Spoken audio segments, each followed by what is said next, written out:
Peace, family. You know, my message will never change. It's going to always be founded around black people coming together up under their own mandated values and principles and building our own businesses, industries, and institutions to safeguard and promote our own way of life.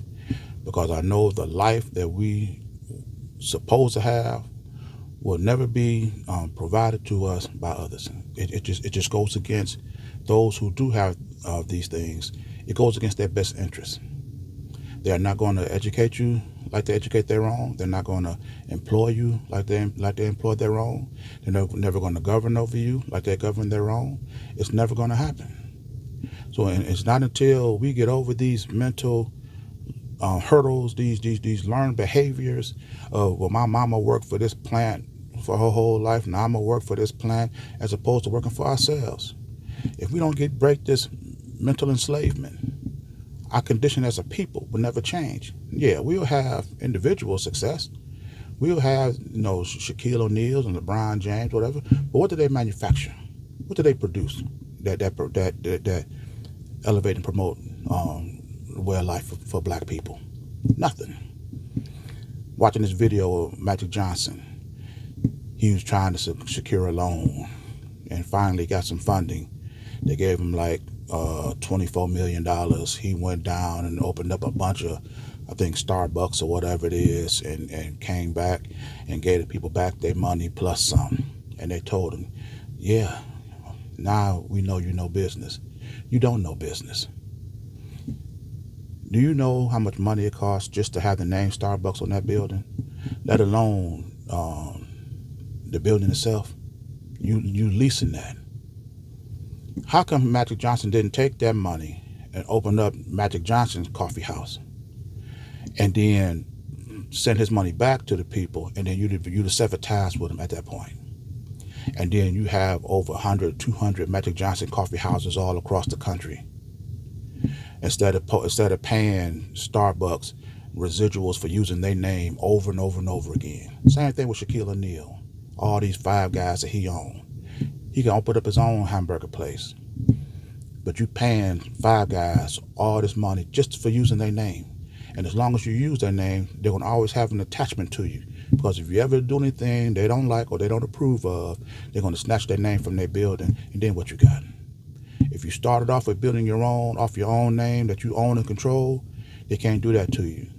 So it don't make no sense in black people protesting, boycotting, or anything like that to try to force people that do work in their own best interest to go against their best interest and do it for black people. The fact of the matter is this: we have to stop supporting those who don't support us. And how you do that is by building your own. We send our kids to schools that don't educate them properly. Our education should be based on our history, on group economics, and problem solving. Get these people, get our children knowledge of their history so that they won't repeat the same mistakes of our ancestors.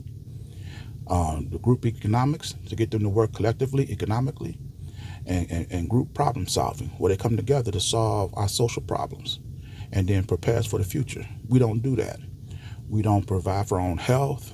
We don't produce natural foods. We don't promote exercise. These are things that's not going to be provided for us. These are things that are not going to be done for us. We have to do them for ourselves. We elect politicians that don't pass laws or legislate in our best interests. We do it all the time.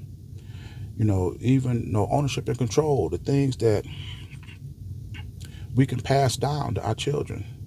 We don't own nothing. You can't pass down a job. You can't pass down a position. We have to own these things. As I say, businesses, industries, institutions.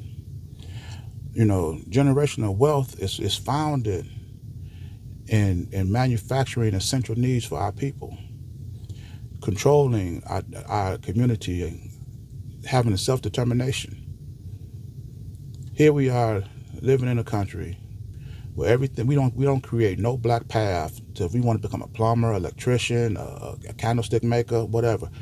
We have all these black universities.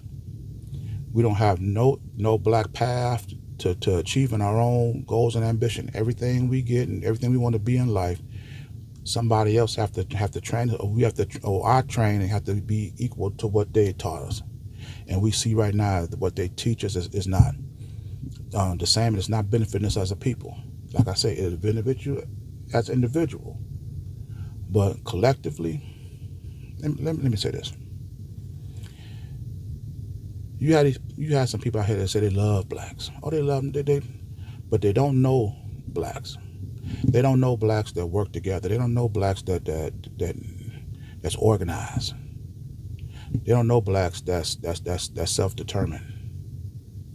The blacks that they love is the ones that they can control, the one that they come to them for favors, come to them for essential needs. These are the Negroes that they love. But as soon as you talk ownership, control, self-determination, those the blacks that they don't want.